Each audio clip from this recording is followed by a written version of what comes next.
Old wooden ships carrying their dreams to shore. Bringing them to a land they were unsure of. A land that was going to rip them and tear them apart from what they known and everything they've ever taken pride in.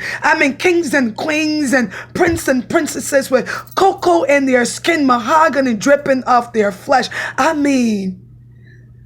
Let's have a moment of silence for our ancestors that came and fought before us. I don't care what your rhetoric story may be. You're from here or there, but the fact remains, let's have a moment of silence for every brown skin little boy and girl that was beaten and abused on southern soil. Let's have a moment of silence for everybody that march up and singing, we shall overcome, without knowing if they will ever overcome. Let's have a moment of silence for all the great ones who give their lives before us, the Baldwin, the Maya Angelou. And let's have a moment of silence for Angela Davis and all the great thinkers. Let's have a moment of silence for strange fruits hanging off southern trees. Let's have a moment of silence for Jim Crow. Let's have a moment of silence of cotton fields. Let's have a moment of silence of mammies feeding other babies that's not from their womb. Let's have a moment of silence of black men being demasculine within their own home. Now, I know you're like, what is Nefertiti talking about? But I say this is our history. This is Black History Month.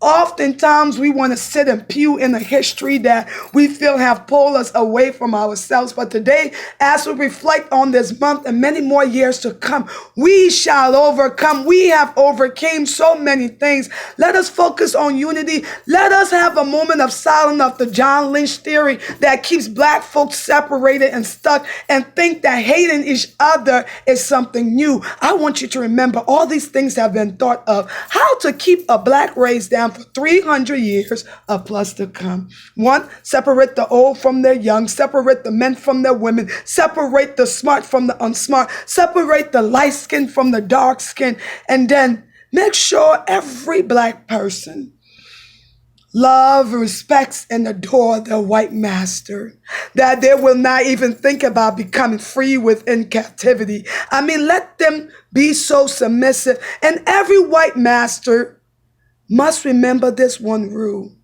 Regardless of where they're at or what they think of themselves, all black people is the same, and you must treat them all the same.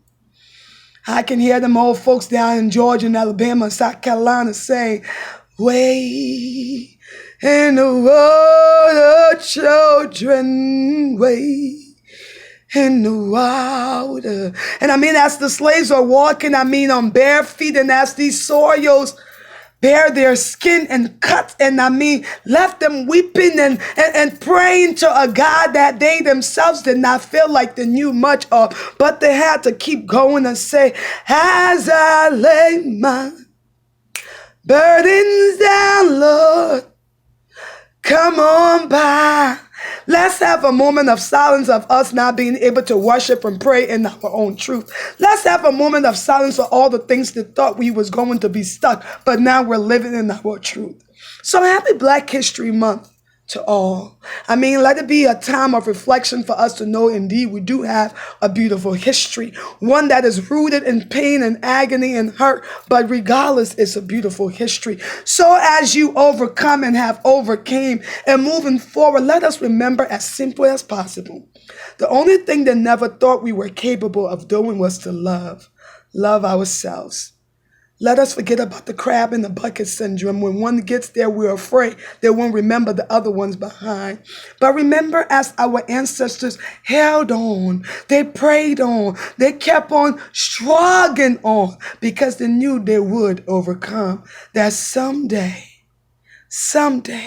it will all make sense. So, of course, if you have not found any magic yet in your day, what you waiting for? Look in that mirror. There goes a beautiful magic staring back at you. From my ancestors, yes, unapologetically black.